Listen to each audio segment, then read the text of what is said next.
Vous êtes là, dans ce silence qui résonne plus fort que tous les cris que vous avez retenus. Ce silence de celle qui a compris que l'attente était devenue sa prison.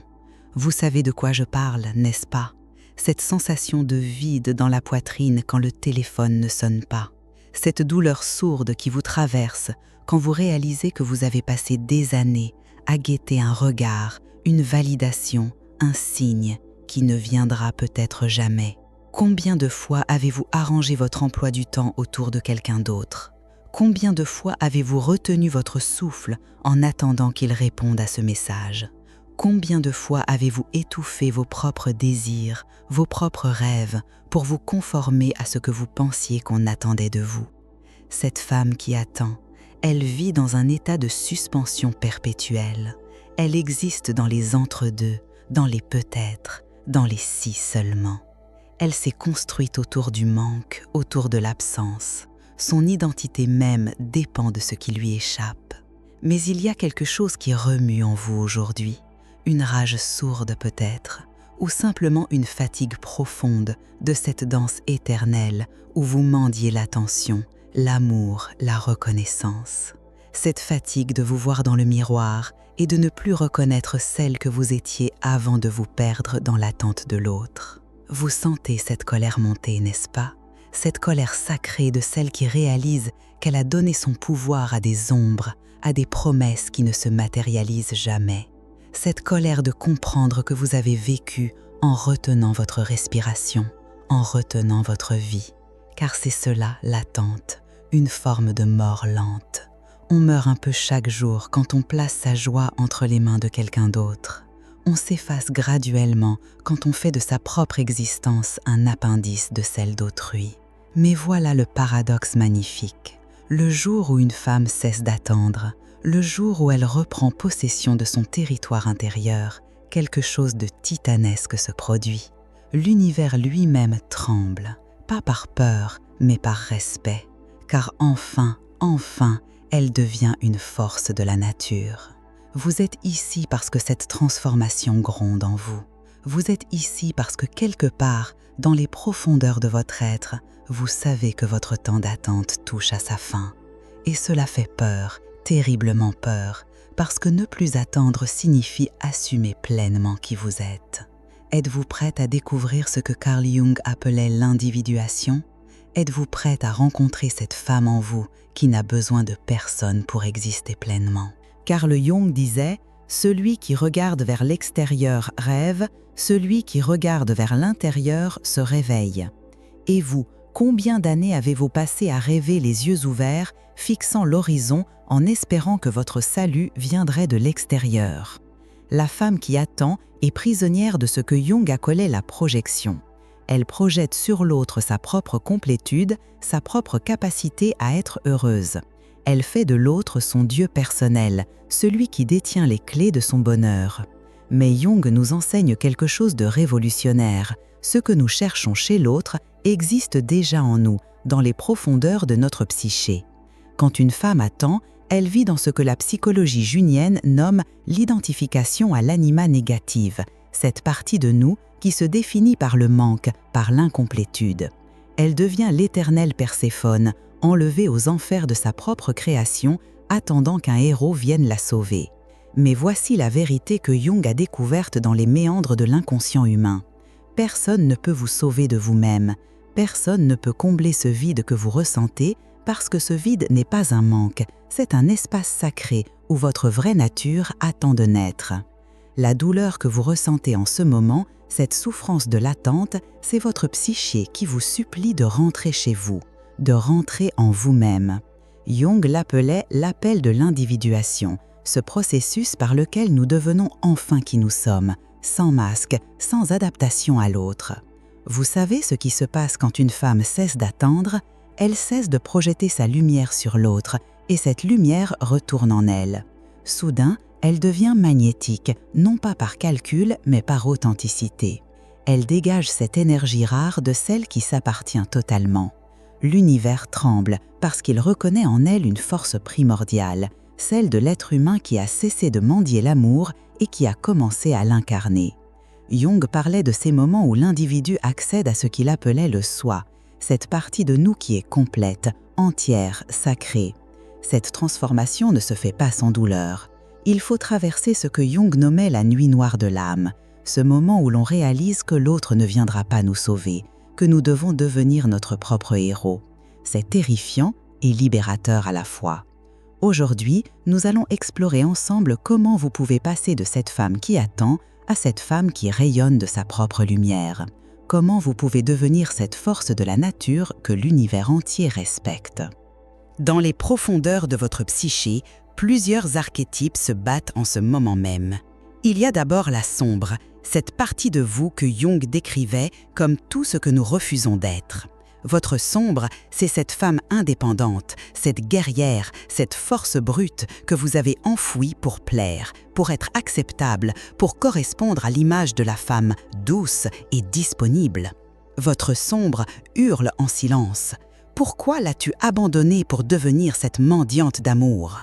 Elle porte en elle votre rage légitime, votre pouvoir personnel, toute cette énergie vitale que vous avez sacrifiée sur l'autel de l'attente.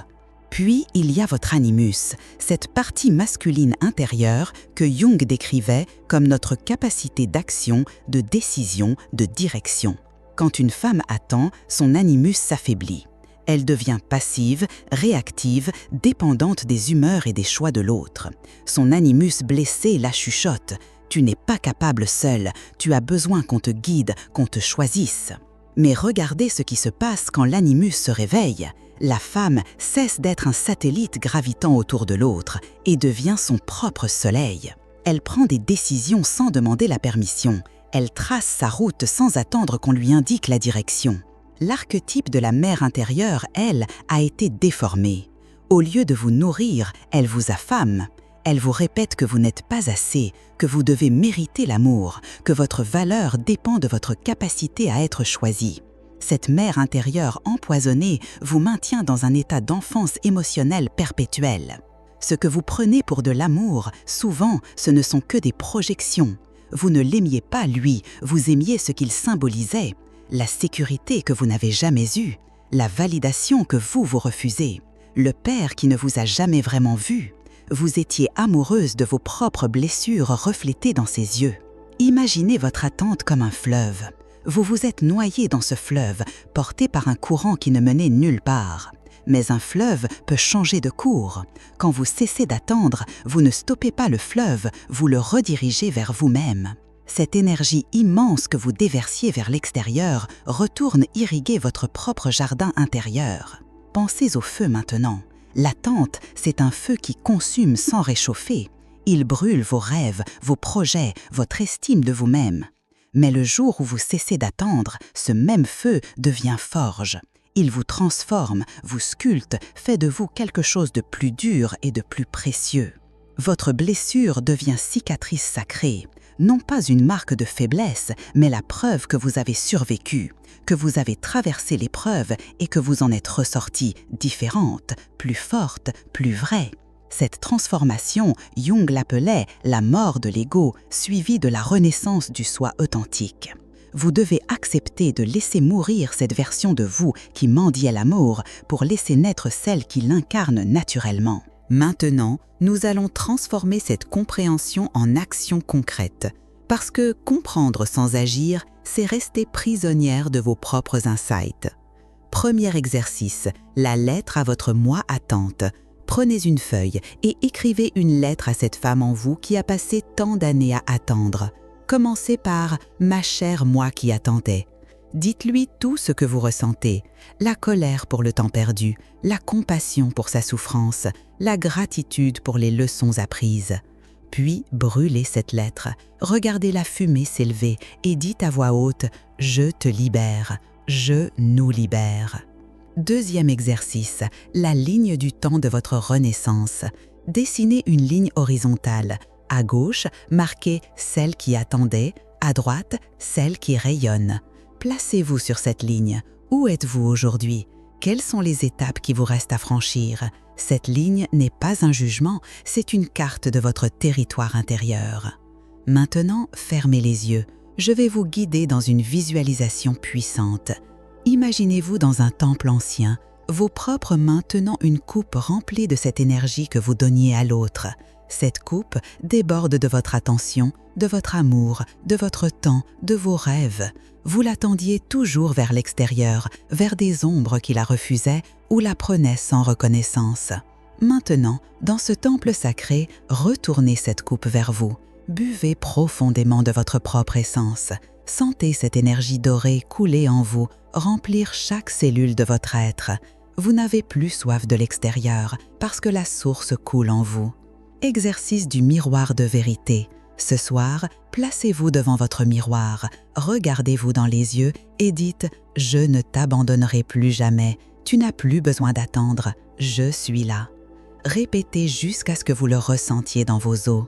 Créez maintenant votre objet de pouvoir. Trouvez une pierre, un bijou ou tout objet qui vous appelle.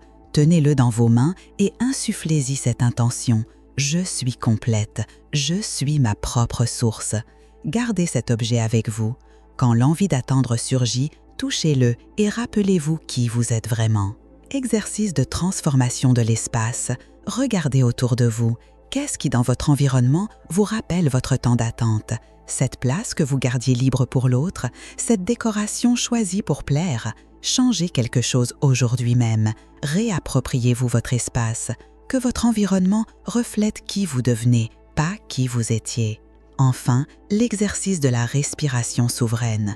3 fois par jour, posez votre main sur votre cœur et respirez en vous répétant « J'inspire ma force, j'expire l'attente. J'inspire ma complétude, j'expire le besoin de l'autre. » Ces exercices ne sont pas des suggestions, ils sont des actes de rébellion sacrée contre l'ancienne version de vous-même. Maintenant, je vais vous poser des questions qui vont vous déranger. Pas pour vous blesser, mais pour vous réveiller. Parce que les vraies transformations commencent par des questions inconfortables. Première question qui fait mal. Qu'est-ce que vous craignez de découvrir si vous cessez d'attendre? Je vais vous le dire, vous avez peur de découvrir que vous êtes déjà complète. Vous avez peur de réaliser que vous n'aviez besoin de personne pour être entière. Parce que si c'est vrai, alors toutes ces années d'attente étaient quoi? Du temps perdu? De l'auto-sabotage? Cette vérité vous terrifie plus que la solitude elle-même. Deuxième question qui remue tout. Qui seriez-vous si vous laissiez cette douleur de l'attente partir? Fermez les yeux une seconde et imaginez cette version de vous. Comment marche-t-elle? Comment parle-t-elle? Comment occupe-t-elle l'espace? Cette femme vous fait peur, n'est-ce pas? Parce qu'elle ne demande rien à personne. Elle existe, point final. Troisième question qui fait trembler. Qu'est-ce que vous gagnez à rester dans l'attente? Oui, vous avez bien entendu. Qu'est-ce que vous y gagnez? L'excuse de ne pas prendre de risques, la sécurité de rester dans votre zone de confort émotionnel, le droit de vous plaindre sans avoir à agir. Jung disait que nous gardons nos névroses parce qu'elles nous servent. Alors, à quoi vous sert votre attente?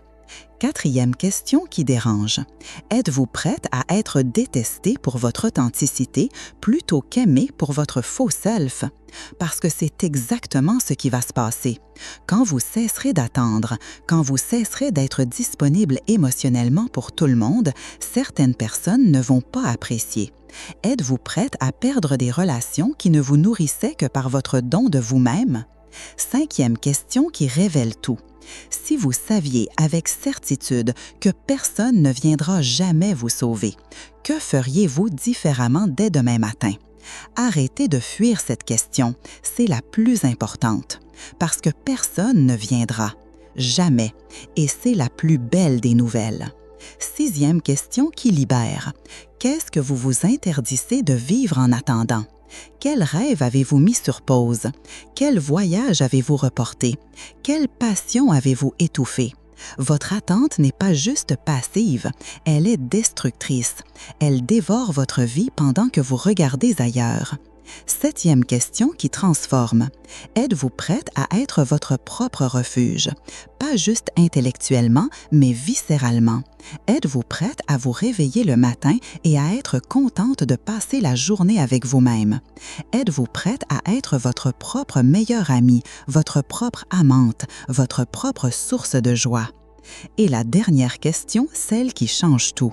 Si vous saviez que cette capacité à aimer profondément que vous avez déversée vers l'extérieur était exactement ce dont vous avez besoin, comment traiteriez-vous votre propre cœur? Vous n'êtes pas ici par hasard. Votre âme vous a mené à ces mots parce qu'elle en a assez d'attendre. Elle veut vivre maintenant. Ce que Jung n'a jamais dit explicitement, mais que sa psychologie révèle, c'est que derrière chaque attente se cache une terreur primitive, la peur de la liberté elle-même. Nous nous accrochons à nos chaînes dorées parce que être libre signifie être responsable de notre propre bonheur. Et cette responsabilité, avouons-le, est écrasante. Votre attente cache un secret inavouable. Elle vous protège de votre propre grandeur. Tant que vous attendez, vous n'avez pas à découvrir qui vous pourriez devenir si vous utilisiez pleinement votre potentiel.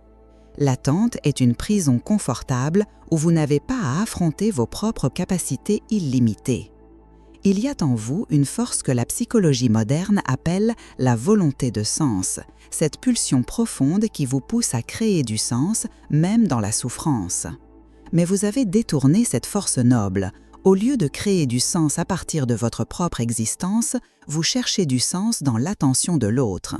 Vous avez fait de votre vie un livre dont quelqu'un d'autre écrit l'histoire. Jung parlait des blessures d'attachement de l'enfance sans utiliser ce terme, mais il comprenait intuitivement que nos patterns adultes reproduisent nos premiers liens.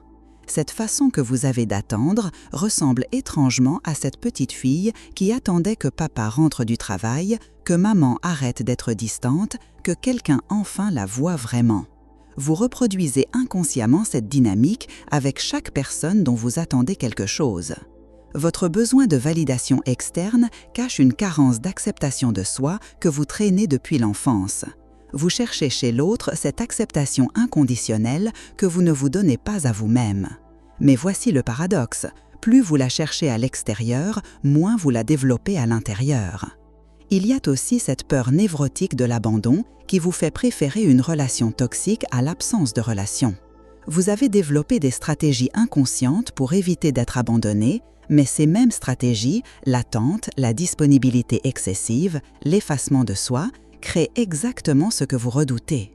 Jung aurait dit que vous cherchez à l'extérieur votre propre complétude psychique.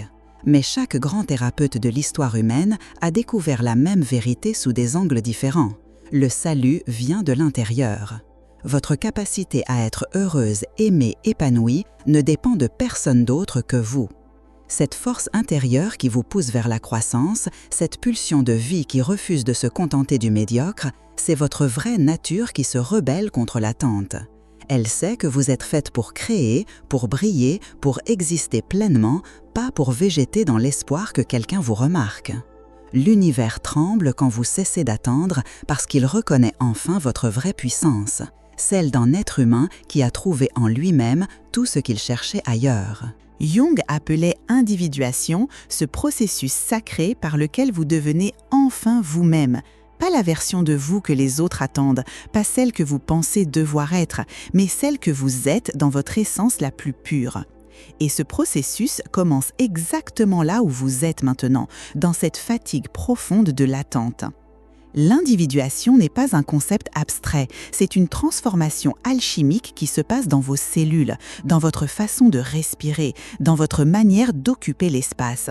Quand vous cessez d'attendre, vous entrez dans ce que Jung appelait la voie royale vers votre soi authentique. La première étape de cette transformation, c'est l'intégration de votre ombre. Cette partie de vous que vous avez niée, votre colère légitime, votre besoin d'indépendance, votre refus de plaire à tout prix, doit être accueillie, embrassée, intégrée. Votre ombre contient votre pouvoir personnel que vous avez sacrifié pour être aimable. Puis vient la réconciliation avec votre animus blessé. Cette partie masculine en vous qui sait prendre des décisions, qui n'a pas peur de dire non, qui trace sa route sans demander la permission, doit reprendre sa place légitime dans votre psyché. Une femme individuée a un animus fort, elle n'a pas besoin qu'un homme extérieur joue ce rôle pour elle. Le processus d'individuation vous demande aussi de vous séparer de la mère intérieure toxique qui vous maintient dans un état de fille éternelle. Vous devez devenir votre propre mère nourricière, celle qui se donne l'amour inconditionnel que vous cherchiez ailleurs. Cette transformation se fait par étapes, comme une mue. D'abord, vous ressentez une résistance énorme. Votre ego a peur de perdre ses repères familiers. L'attente était votre identité, même si elle vous faisait souffrir. Qui serez-vous sans cette souffrance? C'est la terreur de l'inconnu. Puis vient la phase de chaos créateur. Tout ce que vous définissez s'effrite. Vous ne savez plus qui vous êtes, ce que vous voulez, où vous allez. Jung appelait cela la nuit noire de l'âme. C'est normal, c'est nécessaire. Vous vous décomposez pour vous recomposer. Ensuite émergent les premiers signes de votre nouvelle identité. Vous commencez à prendre des décisions qui vous ressemblent. Vous dites non sans culpabilité. Vous choisissez votre solitude plutôt que de mauvaise compagnie. Vous sentez une force nouvelle couler en vous. Enfin vient l'émergence du soi individué. Cette version de vous qui n'a plus besoin de l'approbation externe pour exister. Elle rayonne de sa propre lumière. Elle aime parce qu'elle déborde d'amour, pas parce qu'elle en manque. Elle attire naturellement ce qui lui correspond, sans effort, sans stratégie, simplement par sa présence authentique. Cette femme individuée fait trembler l'univers parce qu'elle incarne une vérité que Jung a passé sa vie à explorer. Nous sommes tous des êtres complets qui avons oublié notre complétude. Il y a une différence vibratoire entre la femme qui attend et celle qui n'attend plus. C'est presque physique, énergétique. La femme qui attend dégage une énergie de manque. Elle aspire, elle tire, elle essaie de combler un vide en elle par l'extérieur. Son aura même semble contractée, tendue vers l'autre. La femme qui n'attend plus rayonne de l'intérieur. Elle ne tire plus l'énergie des autres, elle en déborde. Jung aurait dit qu'elle a atteint l'état de plénitude psychique. Elle est remplie de sa propre essence. Cette plénitude crée un champ magnétique naturel. Les gens sont attirés vers elle, non pas par besoin, mais par fascination. Observez la différence dans leur façon d'aimer. La femme qui attend aime par manque. Elle s'accroche, elle possède, elle contrôle par peur de perdre. Son amour a un goût de désespoir. Elle aime l'autre pour ce qu'il peut lui apporter, sécurité, validation, identité. La femme magnétique aime par débordement. Son amour est un cadeau, pas une demande. Elle aime l'autre pour ce qu'il est, pas pour ce qu'il peut lui donner. Son amour libère au lieu d'emprisonner. Et paradoxalement, c'est cet amour-là qui donne envie de rester, de s'engager, de construire. Dans leur rapport au temps aussi, elles diffèrent. La femme qui attend vit dans l'anticipation. Elle suspend sa vie en attendant que quelque chose se passe. Son présent n'existe pas, elle survit dans un futur hypothétique. Le temps devient son ennemi, chaque minute qui passe sans nouvelles la ronge. La femme magnétique habite pleinement son présent. Elle ne court pas après le temps, elle danse avec lui. Ses projets ne dépendent de personne, ses joies sont conditionnées par aucune validation externe. Cette présence totale à l'instant crée une forme de magnétisme temporel. On a envie d'être dans son présent avec elle. Leur rapport à la solitude révèle tout. La femme qui attend fuit la solitude comme la peste, parce qu'elle y entend le silence de sa propre vie. Seule, elle est confrontée à son vide, à ses peurs, à cette question terrifiante « Qui suis-je quand personne ne me regarde ?» La femme magnétique a apprivoisé sa solitude. Elle en a fait son laboratoire intérieur, son espace de création, son temple personnel. Elle ne la fuit plus, elle la cultive. Cette intimité avec elle-même crée une profondeur que les autres perçoivent immédiatement. Jung disait que nous attirons ce que nous sommes, pas ce que nous voulons. La femme qui attend attire des gens qui profitent de son besoin de plaire. La femme magnétique attire des gens qui respectent sa plénitude et veulent construire quelque chose de beau avec elle.